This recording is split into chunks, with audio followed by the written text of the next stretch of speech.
Hi everyone, in this video I will show you how to center and distribute shapes equally in PowerPoint. Make sure aligning objects by hand can be a tedious and often look slightly off. To get the professional look, you should use the built-in alignment tools. So to use the align menu, which is the best for multiple shapes, this is the most precise method to line up several objects at once. For this you need to select the objects you want to align,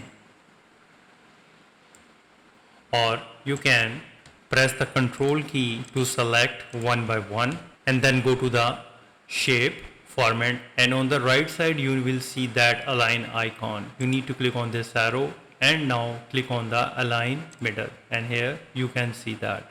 And if you want to adjust the spacing between the shapes, what you have to do is go to the align and click on the distribute horizontally, and here you can see that. So this way you can easily center and distribute shapes equally in PowerPoint. If you think this video is helpful, please support my channel. Thanks for watching.